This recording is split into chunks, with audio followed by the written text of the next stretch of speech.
Path को permanently set करने के बाद हम जावा में फर्स्ट एप्लीकेशन को लिखेंगे। तो उसके लिए स्टार्ट में जाकर के नोटपैड टाइप करेंगे। नोटपैड में हम अपना कोड लिखेंगे। तो सबसे पहले लिखा जाता है क्लास,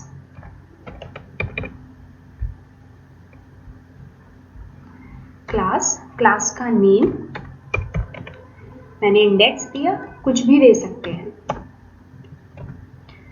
फिर लिखेंगे पब्लिक स्टैटिक वॉइड मेन, इसके अंदर लिखेंगे स्ट्रिंग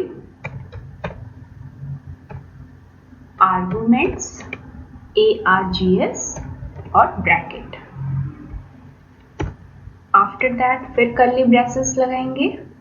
फिर लिखेंगे system dot out dot print ln, जो भी स्ट्रिंग प्रिंट कराना चाहें। लाइक मैंने लिखा वेलकम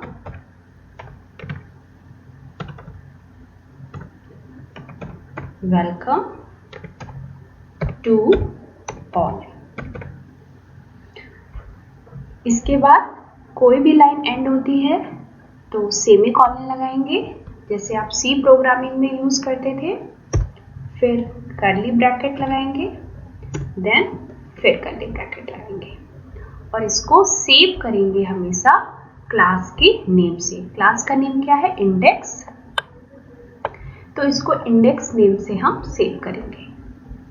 ओके, तो यहाँ लिखेंगे इंडेक्स और एक्सटेंशन क्या देंगे? डॉट जावा।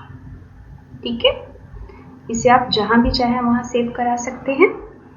इसको मैंने सेव कर लिया। सेव कराने के बाद ये मैं आपको शो कराती हूँ कि मेरे किस फोल्डर में गया हुआ है। तो मैंने किया विंडो ई, सी ड्राइव में प्रोग्राम फाइल्स के अंदर, सॉरी सी ड्राइव में न्यू फोल्डर के अंदर मैंने अपने प्रोग्राम को सेव किया है। आप कहीं पर भी कर सकते हैं। ओके, अब हमें प्रोग्राम को रन कराना है और कंपाइल कराना है।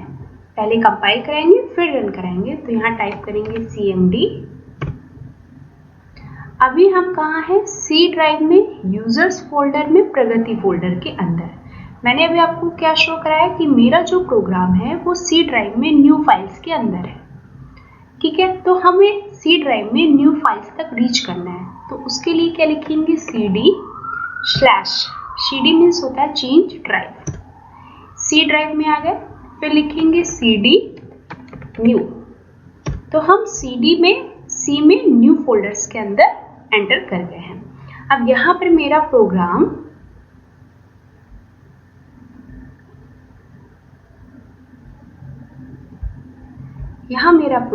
इंडेक्स नाम से सेव है।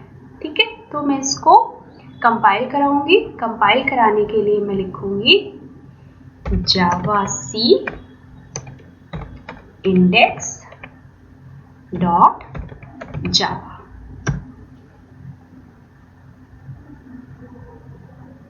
ओके, जैसे ही मैंने इस फाइल को अपने प्रोग्राम को रन कराया, अगर उसमें कंपाइल कराया और उसमें अगर कोई एरर नहीं होगी तो ये क्या करेगा कि जो आपने डॉट जावा के नाम से फाइल सेव की हुई थी, ये इंडेक्स और ये जावा फाइल, कंपाइल कराने के बाद ये कन्वर्ट हो जाएगी किसमें? डॉट क्लास फाइल में। और इस डॉट क्लास फाइल को ही हम बाइट कोड कहते हैं।